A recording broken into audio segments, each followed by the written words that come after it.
disaster lay ahead.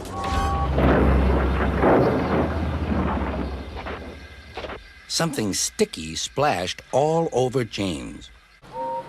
He moved slowly forward to jam the table, but he couldn't stop himself and slithered into a ditch. "Whoosh!" he hissed. "Get me out! Get me out!" Bumping the cars fiercely, he jerked his driver off the footplate and followed them into the siding. "Come back!" yelled his driver. "Fire and smoke," said Thomas. "I'm sunk." And he was. A large hopper was loading his freight cars full of coal. Thomas was still being cheeky. "Careful," he warned. "Watch out with those silly cars." Go on," muttered the cars. "And by the way," went on Thomas, "those buffers don't look very safe to me." The last load poured down. "Help, help," cried Thomas. "Get me out."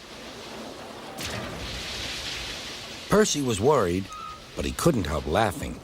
Thomas's smart blue paint was covered in coal dust from smokebox to bunker.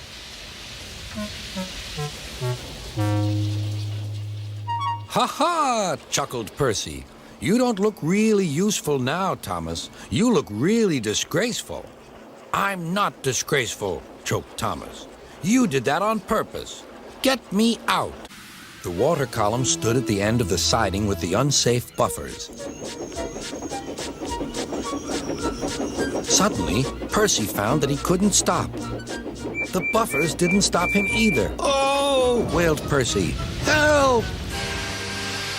The buffers were broken, and Percy was wheel-deep in coal. It was time for Thomas to leave. He had seen everything.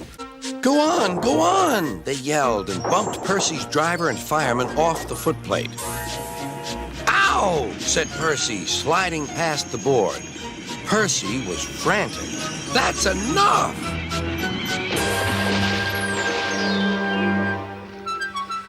"Another clear mile and we'll do it." "Oh, glory! Look at that!" James was just pulling out on their line from the station ahead. Any minute, there could be a crash. "It's up to you now, Duck," cried the driver. Duck put every ounce of weight and steam against the cars. "It's too late!" Duck groaned. He veered into a siding where a barber had set up shop.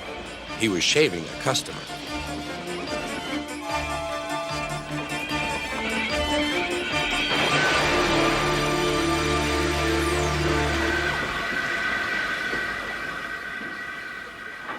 The silly cars had knocked their conductor off his van and left him far behind after he had whistled the warning. The rails were slippery. He couldn't stop in time.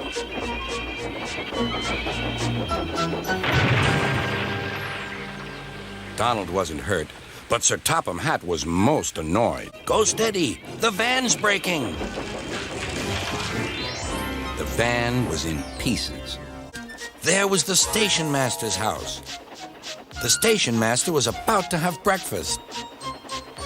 "Horrors!" cried Thomas and shut his eyes. The house rocked, broken glass tinkled, plaster was everywhere. Frantically trying to grip the rails, Percy slid into the yard. "Beep! Beep! Look out!"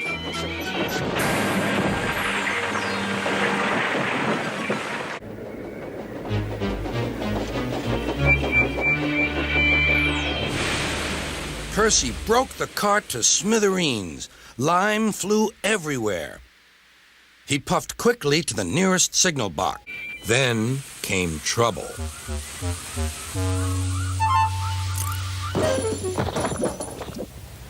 A crate of treacle was upset all over Percy.